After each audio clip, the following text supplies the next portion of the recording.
Hello everyone, आपकी demand पे हम लोग लेकर आ चुके हैं केमिस्ट्री के most important topics, chapters, syllabus और पीवाईक्यूज। ठीक है, तो वीडियो को बिना किसी देरी के साथ स्टार्ट करते हैं। सबसे पहले हम लोग डिस्कस करेंगे हमारा सिलेबस।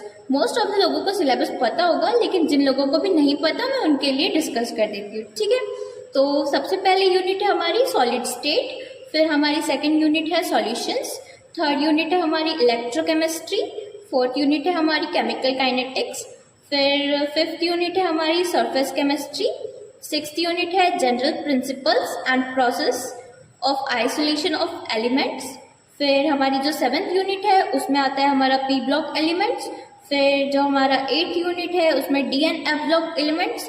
बहुत इंपॉर्टेंट है, लास्ट ईयर इसमें से भी क्वेश्चंस आए थे transition elements, sorry transition metals के। फिर आती है हमारा कौन सा कोऑर्डिनेशन कंपाउंड्स, जो कि हमारी यूनिट 9 है। फिर 10th यूनिट है हमारा कौन सा hello alkenes and hello arenes. Organic के देखो जितने भी चैप्टर्स हैं बहुत इंपॉर्टेंट है। ठीक है, फिर हमारा 11th यूनिट है अल्कोहल्स, फिनॉल्स एंड एथर। फिर हमारा 12th यूनिट है aldehydes, ketones and carboxylic acid. फिर हमारा 13th यूनिट है ऑर्गेनिक कंपाउंड्स कंटेनिंग नाइट्रोजन। और फिर हमारा 14th यूनिट है बायोमोलिक्यूल्स, जो कि मोस्ट इम्पॉर्टेंट है, जिसमें से लास्ट ईयर क्वेश्चंस बने थे।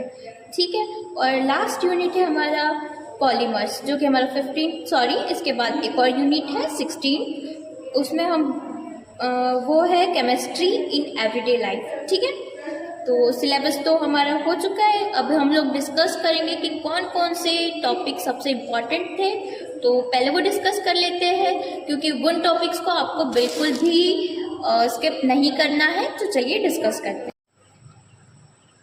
लास्ट ईयर क्वेश्चन आया था क्रॉस एल्डोल कंडेंसेशन से, फिर decreasing order of basic strength of the following compound, फिर आया था बायोमोलिक्यूल्स, जिसमें इंपॉर्टेंट है आरएनए, टीआरएनए, फिर आरआरएनए, प्रोटीन सिंथेसिस।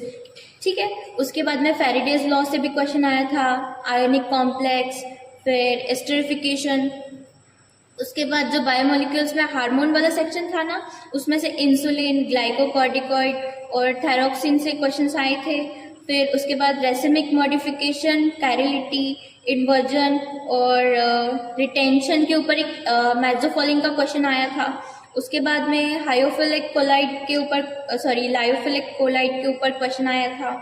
उसके बाद फर्स्ट ऑर्डर रिएक्शन, जो कि केमिकल काइनेटिक्स का पार्ट है, उससे भी आया था। तो अच्छे से कर लीजिए, जरूरी नहीं है कि फर्स्ट ऑर्डर ही करना है, आपको तीनों ऑर्डर ऑफ रिएक्शन करना है, फर्स्ट ऑर्डर, सेकेंड ऑर्डर और जीरो ऑर्डर। ठीक है, फिर उसके बाद आपको करना है मेजरमेंट ऑफ ऑस्मेटिक प्रेशर। फिर एफ सेंटर वाले क्वेश्चंस हो गए। कोलिजन थ्योरी मोस्ट इंपॉर्टेंट है, इसको बिल्कुल भी स्किप मत करना, इससे क्वेश्चन बनता है। ठीक है, फिर नेक्स्ट हमारा टॉपिक है, देखो ऑर्गेनिक का टॉपिक में जो रोजेनमंड रिएक्शन है ना, इससे लास्ट ईयर क्वेश्चन आया था। और इनऑर्गेनिक में ट्रांजिशन मेटल, जो कि डीएनएफ ब्लॉक में मैंने कहा था ना आपको सिलेबस में, तो उससे भी क्वेश्चन बना था, तो इसको भी स्किप मत करिएगा। ठीक है, फिर न्यूक्लियोफिलिक सब्स्टिट्यूशन, ये भी इंपॉर्टेंट है, इस टॉपिक को भी बिल्कुल स्किप मत करना। अब हम लोग डिस्कस करते हैं इंपॉर्टेंट चैप्टर्स, जो कि आपको बिल्कुल भी स्किप नहीं करने हैं। ये करके जाएंगे तो आपका 50% पेपर बन ही जाएगा। ठीक है, तो वो कौन कौन से चैप्टर्स है देख लेते हैं। पहला है सॉल्यूशन, फिर केमिकल काइनेटिक्स में मैंने आपको बता दिया है कि तीनों ऑर्डर ऑफ रिएक्शन बहुत अच्छे से कर लेना। फिर जो कौन से, हाँ, कोऑर्डिनेशन कंपाउंड्स, ये चैप्टर भी बहुत अच्छे से करना। फिर डीएनएफ ब्लॉक एलिमेंट, जिसमें ट्रांजिशन मेटल्स का क्वेश्चन आया था लास्ट ईयर। फिर ऑर्गेनिक के जितने भी सारे चैप्टर्स हैं बहुत अच्छे से करिए, क्योंकि ऑर्गेनिक में कहीं से भी क्वेश्चन आ सकता है। और हाँ, रिएक्शन की एक अच्छे से लिस्ट बना लीजिए और ज़्यादा से ज़्यादा उसको डेली पढ़िए। डेली पढ़ोगे तो रिएक्शन बहुत अच्छे से याद हो जाएंगी। भले मैकेनिज्म से क्वेश्चन नहीं आएगा, लेकिन डायरेक्ट क्वेश्चन आ सकता है। ठीक है, ट्रिकी क्वेश्चन आता है लेकिन हो जाता है सॉल्व। ओके, फिर सबसे स्पेशली आपको कौन सा चैप्टर करना है, बायोमोलिक्यूल्स, जिसमें से लास्ट ईयर 2 क्वेश्चंस बने थे। तो 2 क्वेश्चन भी कम नहीं होते हैं, आपके 8 मार्क्स बनते हैं उससे। तो बायोमोलिक्यूल से हार्मोन वाला सेक्शन अच्छे से कर लीजिए। ठीक है, जैसे कि मैंने आपको कहा था हम लोग पीवाईक्यूज भी डिस्कस करते हैं, तो आपको एक बेसिक आइडिया देने के लिए मैं आपको बता देती हूँ लास्ट ईयर किस टाइप के क्वेश्चन आए थे। ठीक है, तो एक क्वेश्चन आया था cross aldol condensation does not take place between, इसके ऑप्शंस थे फर्स्ट ऑप्शन था 2 एल्डिहाइड मॉलिक्यूल्स बियॉन्ड एसिटल्डिहाइड, फिर सेकंड ऑप्शन था 2 कीटोन मॉलिक्यूल्स, थर्ड था 1 एल्डिहाइड एंड 1 कीटोन मॉलिक्यूल, फिर फोर्थ ऑप्शन था 2 फॉर्मल्डिहाइड मॉलिक्यूल्स।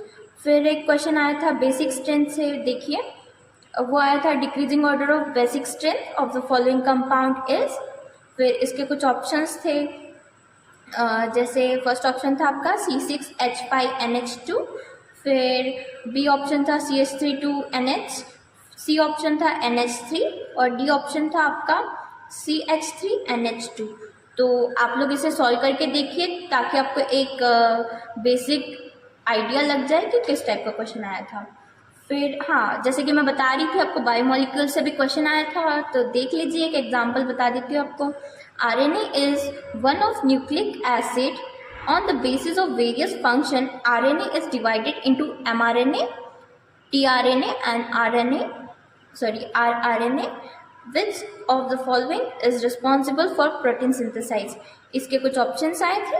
फर्स्ट ऑप्शन है mRNA, second tRNA, third rRNA और फोर्थ है mRNA एंड tRNA। ठीक है, फिर हमारा क्वेश्चन आया था,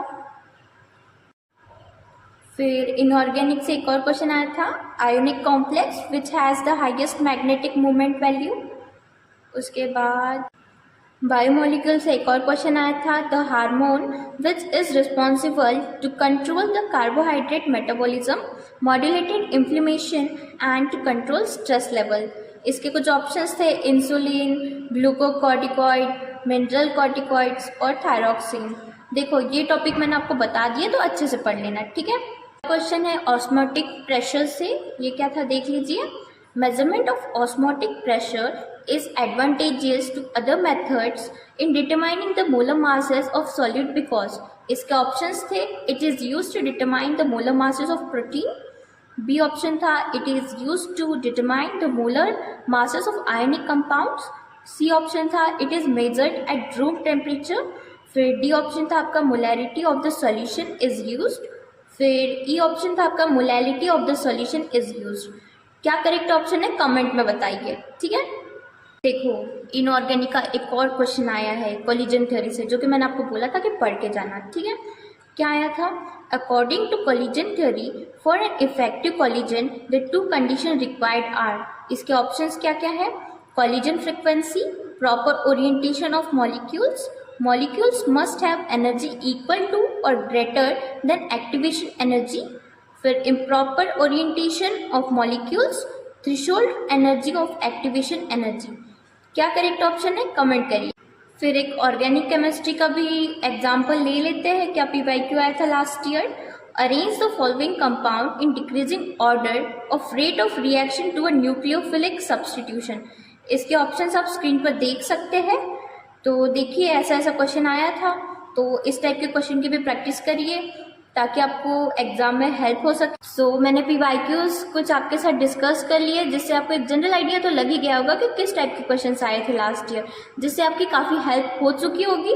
और अभी जैसे कि कम टाइम बचा है, तो जितना मैंने आपको बताया है उतनी चीज़ें भी आप प्रिपेयर करोगे तो आप अच्छा स्कोर कर लोगे, ठीक है। और हाँ, एक इम्पॉर्टेंट बात है कि लास्ट ईयर न्यूमेरिकल नहीं आए थे, तो आप एक काम कर सकते हो कि थ्योरी के ऊपर ज़्यादा फोकस करिए, हो सके तो न्यूमेरिकल प्रैक्टिस कर लीजिए अगर आपके पास टाइम हो तो। लेकिन मैं कहना चाहती हूँ कि आप थ्योरी पे ज़्यादा फोकस रखिए, क्योंकि लास्ट ईयर थ्योरी से सबसे ज़्यादा क्वेश्चन बने थे, ठीक है। न्यूमेरिकल तो आया ही नहीं था, लगभग शायद एक आध आया हो, लेकिन वैसे तो नहीं आया था। और हाँ, आप जितने मैंने आपको इम्पॉर्टेंट टॉपिक्स बताए हैं, चैप्टर्स बताए हैं और PYQs बताए, इनको बिल्कुल भी स्किप मत करिएगा। और जो PYQs बताए उससे रिलेटेड आपको जितने क्वेश्चन मिलते हैं उतने क्वेश्चन सॉल्व करिए, जिससे आपके एग्जाम में काफ़ी हेल्प हो जाएगी। Thank you guys. और कुछ भी आपको डाउट आता है तो आप कमेंट सेक्शन में कमेंट करिएगा, हम लोग आपको रिप्लाई ज़रूर करेंगे, ठीक है। तब तक के लिए बाय बाय।